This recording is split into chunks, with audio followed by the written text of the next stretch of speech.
Another video update from India, talking about Saturn and its influence on Venus and the Sun, talking about the greatness of a Mahatma and how they convey the truth to us in surprising ways. I'll be conveying some of Amma's words interpreted astrologically, so check this out.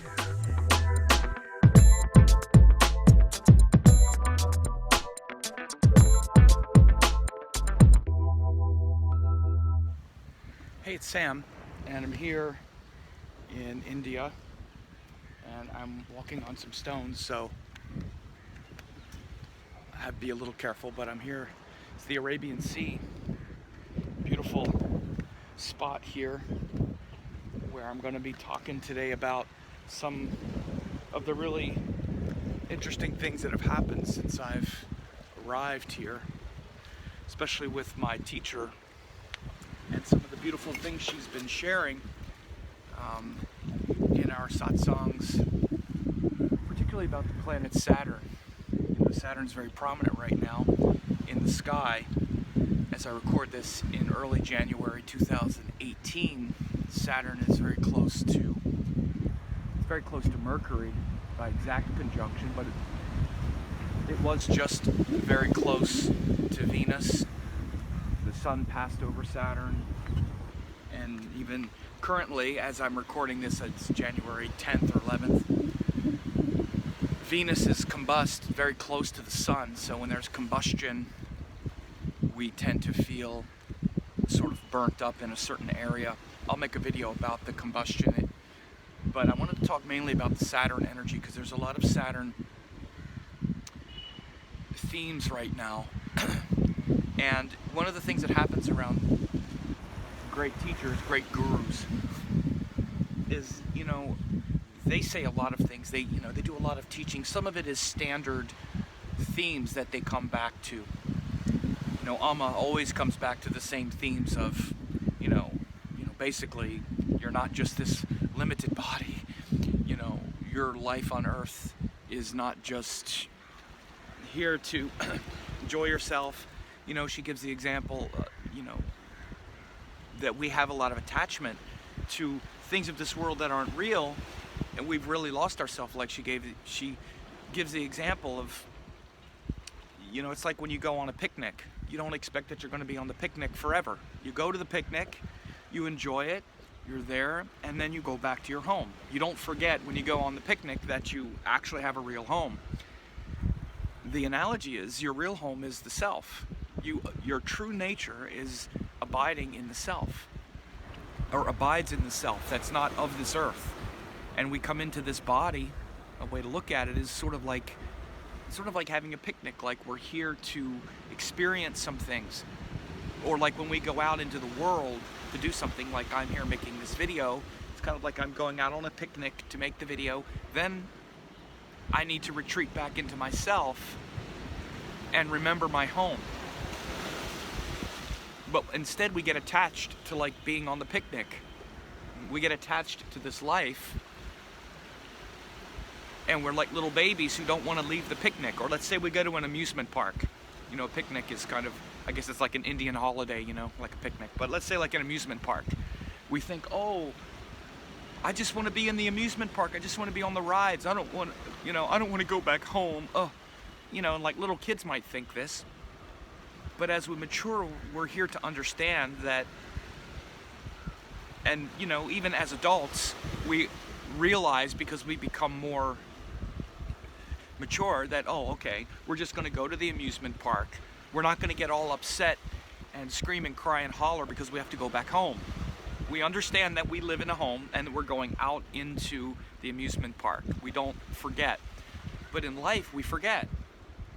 And many of us retain that sort of childishness, like the child who wants to just stay in the amusement park and try to ride all the fun rides, and then scream and holler that, oh, but I got to go back home now and face the harsh reality of school or whatever it is that I have to do in my regular life. So these are kind of examples that Amma gives. This is one. There's so many where she reasserts these themes a lot. She'll like restate them a lot in different ways. But what really struck me the other day, and again, gurus really surprise you because sometimes they say things, well, I mean, often they do, that you would have never thought they would say. And this particular thing happened about Saturn, and I heard it as being a total Saturn lesson because we're in this Saturn time right now. I'll give you another view here. Just gorgeous where I'm sitting. And she said, and I'm actually going through this with, with quite a few people, or I see people in my life going through this right now. And she said, she was talking about the nature of dealing with people and trusting people. Now again, Amma is someone who sits for literally, like yesterday I saw her sit for at least 14 hours, 15 hours. I think she got up a couple times to go to the bathroom, but sits there and hugs people and literally like embraces them and blesses them for literally 12, 15 hours a day straight on a typical day. So she's surrounded by people. And Amma is fearless. I mean, imagine just all of those people that you don't know coming up, getting in your grill and hugging them. There's security around now, unfortunately, because of all the terrorist threats in the world and stuff. There was a long time when there wasn't even security. But even that, the security is for our sake, so that the devotees can feel safe. Amma has flat out said she doesn't care. She's not really worried about that. If she was worried, she wouldn't even do it, right? If there was a level of fear. So to hear Amma say this about other people, what she said was that Amma doesn't trust people very easily. Like Amma's careful with who she trusts. And it was like, what? Amma, I thought you trusted aren't we as spiritual people supposed to love and trust everybody? See, this is a big, big thing for people, especially spiritual people. I'll walk a little bit. Especially spiritual people. We get into this idea that, I'm supposed to trust everybody. Again, this is very important for astrologers, astrology students, people who think, somebody wants a reading, somebody wants me to help them, somebody wants to be my friend, I'm supposed to help them, I'm supposed to be their friend, I'm supposed to trust and open myself up and, to some extent, and trust them and be in their circle simply because they want to be in mine. So it was very simple, and this is what a lot of people think, especially a lot of spiritual people, a lot of people on the path. I see a lot of people in these ashrams and stuff. I'm really kind of an anomaly because I've always been pretty guarded, relatively speaking, relative to others that I know, with my energy. I'm not just like going out and wanting, like anyone who wants to connect with me, I instantly want to be really, really close. I'll talk to everybody and be friendly on the surface and just be like, okay, yeah, but being really open and trusting to anyone who wants to be open and trusting, quote, with me, that's not the case. So when Amma said that she doesn't trust very easily, she's like, I don't trust people very easily, it was really pretty shocking to know what she meant. But it's like, Amma, how could you not be open and trusting to everyone? And Amma said, and again, it's very clear, she said, Amma loves everyone. Amma loves everyone who comes before her. Of course, she loves them, but she doesn't trust them, because what happens is, this is the lesson, she said, she doesn't trust them for their benefit because she doesn't want to have to get rid of them or have to distance herself from them later. You see, because obviously Amma has, like everybody who comes into contact with Amma wants more from her, wants to be really close to her, and wants to be one of her special people, or one of her inner circle, or one of the trusted, close few. And of course, Amma doesn't trust people to let them that close easily. It's not because Amma is afraid of them, or Amma thinks they're bad people, or any kind of judgment that we might get into when we put up boundaries like that, and all the stuff I was just talking about. Oh, well, I'm supposed to be a nice person, I'm supposed to be spiritual, I'm supposed to trust anyone who wants to be close to me. Isn't that what I'm supposed to do? Amma says we're supposed to be loving to people, or aren't we supposed to be open? All of those things that we go through, Amma doesn't go through any of that. And frankly, I don't in any way want to compare myself to Amma, but I don't either. I don't have any problem with the boundaries that I have. But Amma's like, no, the reason she doesn't do it is because if she opens herself up like that, or at times when she's had to, then see that a person wasn't trustworthy, she has to push them away, and that's very painful for them. It's more painful to bring the person into your life and to be open and trusting and thinking that the person is trustworthy, and to not have the good boundary. Again, all this is Saturn stuff. And then kick them out. That's much more painful. It's better to just be realistic, reasonable on the surface, and keep everything in its measure. Then the people aren't then, elated and then disappointed and then angry because you had to push them away, or angry because you had to put up barriers and boundaries later, which, by the way, is always going to happen because Saturn is always going to protect us. Saturn is the thing that's going to protect us. Even if you're not scared of people individually, Saturn is going to assert itself to protect what you love. Like, for example, navigate these rocks. Like, I would assert boundaries to protect my teacher, to protect my school or my teachings or my students or the teachings themselves. So I don't let people that close to me if I think that I'm going to then have to assert a boundary because they're going to, violate some sort of, personal code that I have, or some sort of code of teaching or conduct or with students or whatever. So whatever it is that we want to protect, that we want to build a boundary and a structure around, Saturn will assert the boundary and the structure. And so it was just kind of a passing comment that Alma made. And of course she does these things. A lot of times it just kind of goes right past a lot of people. It didn't go past me at all, because I'm noticing a lot of this in my, not so much in my life, because I have good boundaries. And then, as I said, sometimes they're maybe too good. I know I'm probably on the other side of it, where it's really unusual because I interact this way with so many people. There's a saying that says my reach exceeds my grasp, which means my reach, how many people I reach, exceeds my grasp, which is how many I hold on to or how many I want to hold on to. And sometimes I notice that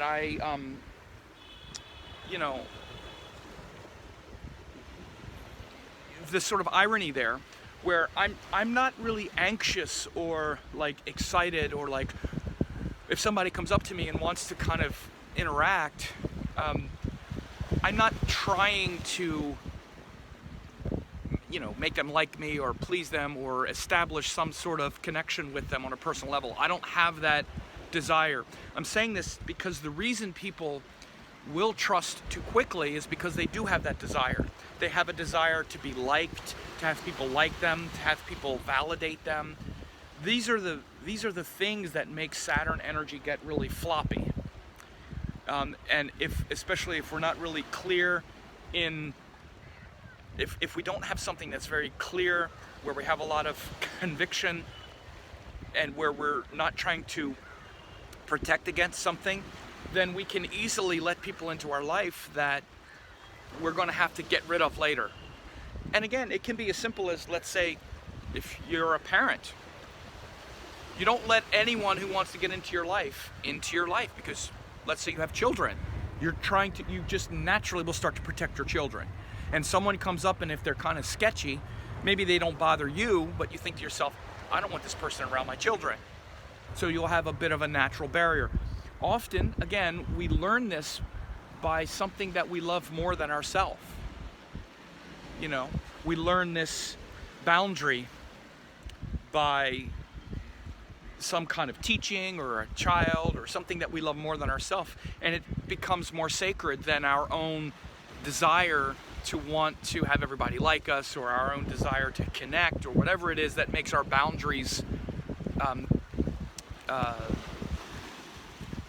lacking in integrity. And so you can see this in someone's chart very clearly by their Saturn. This is very much a Saturn thing.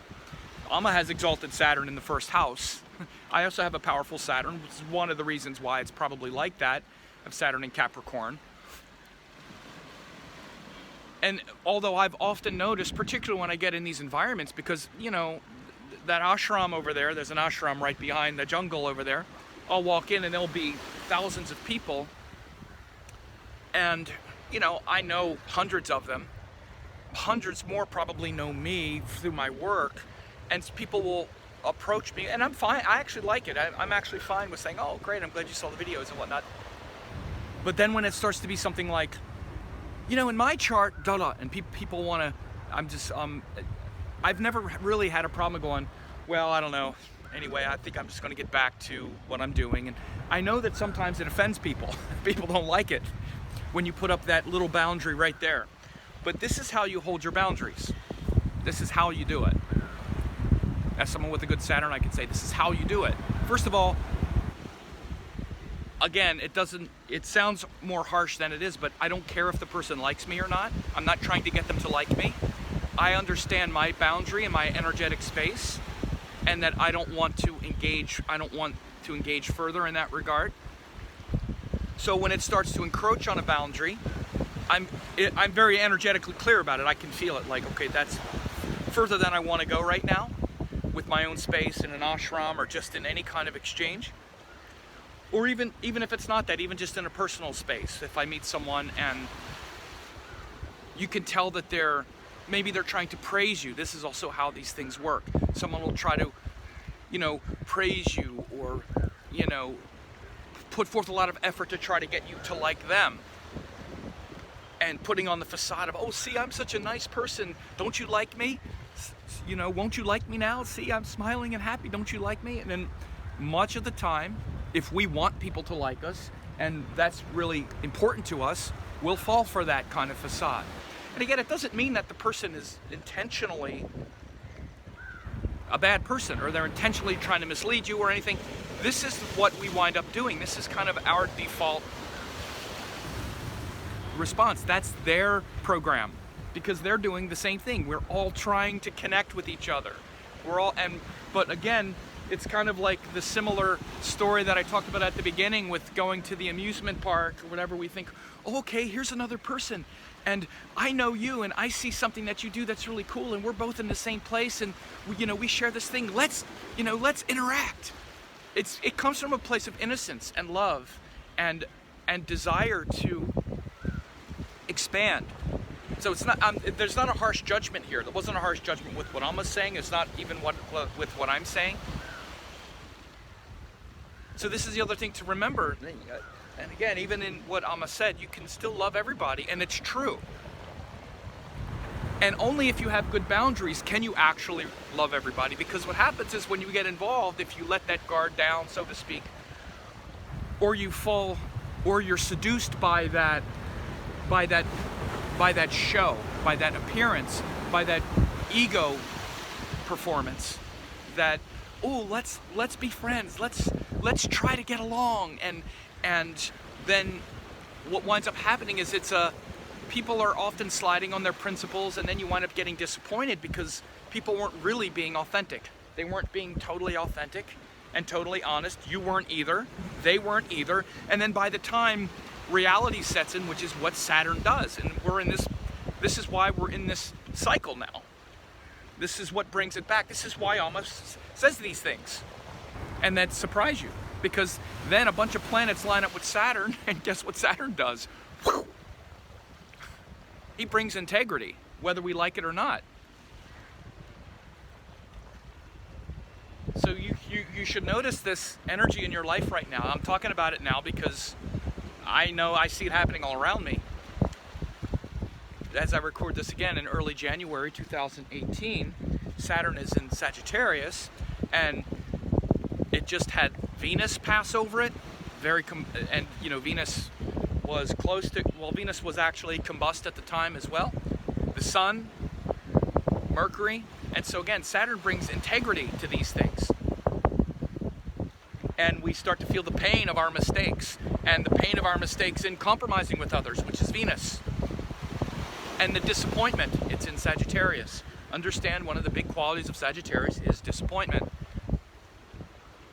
And that disappointment makes us find something that's inspiring, but we're often disappointed, particularly in people, because people do disappoint us. I happen to think that the reason we incarnate around all these other people is so that the world can sufficiently disappoint us. So we'll reflect back on the nature of the self. And what's really disappointing us is our own projection is the fantasy we had that they were, oh, I thought you were such a nice person and you turned out to be blah, blah. Well, wait a minute. You thought they were such a nice person, so you stopped looking critically. And if you go back and look at all of the relationships and friendships that have been disappointing, it's because of your projection. And notice how you were completely cooperating with it and complicit and creating it the whole time. And again, this is the deeper point of what Amma was saying. And it's kind of what I was saying about when Saturn is really powerful, we actually don't have so much of that. We're already kind of seeing things through a lens of what's practical, and we learn hard lessons in life pretty quickly. So the person will often have a kind of, you know, the nature of Saturn, which is to see the reality of things and to not have a lot of rose-colored glasses. It's not necessarily so comforting, but what happens is we wind up not being so disappointed because we don't have all of that delusion and all of that baggage and all of that, you know, all of those projections to have to continually cycle through. Particularly with other people, we deal with a lot of projection. By the way, here's the rocks I'm walking on. Pretty crazy, huh? So I'm kind of walking on these uneven rocks. So anyway, I think I made the point. It's getting long, but it's a fascinating subject for sure. And when you know, when you get around a great master like Amma and something comes out of her mouth that you've never heard, and especially very surprising, I was like, what? Amma doesn't trust people? Like, you just wouldn't expect that, right? And again, we see her sitting there hugging all these people. You don't trust people. It's like, it's a very tricky thing. She doesn't let that many people really close to her and give them responsibility and give them really close access because she doesn't want to disappoint them later. And but she loves them all. She's not afraid of them. She can give in full measure because it's a realistic exchange. And then as people show that they're, you know, worthy of greater and greater responsibility, then there's greater and greater trust and openness and rapport. And again, that's just the way the world works. That's the way the world works on this level. That's what we're here to do. And this really also shows that Satgurus and these great Mahatmas, when they come here, they're operating under these rules. And again, it's for our benefit. Amma also exists in all those other dimensions that have nothing to do with this world. But the rules of this game on Earth are what they are. And she has to operate through them when she's dealing with us. So this is the other thing, the last thing to say about these great beings when they take form. Her life is to sit here with us at this level on this very gross, dense, many ways unpleasant vibration. It's unpleasant for us. It's unpleasant for her to have to do that too, especially because she knows the nature of self. She could just choose to not do it and be like, well, you know what? This is too hard. I'm just going to hang out in that place of oneness. But she actually chooses to stay here, and not just stay here on some general level, but to sit in the middle of thousands of people and go through the most intense tapas and stress and activity and energy of any being I've ever seen. So this is why so many people just adore Amma so much, because she's not only one who has descended, to sit before us and teach us and show us, literally, not even teach us with words, but as a living embodiment. But to the degree that Amma does it is just unfathomable. Who else sits 16 hours straight, day after day, or 14 hours, so she not only sits with us and interacts with us on this level so we can see how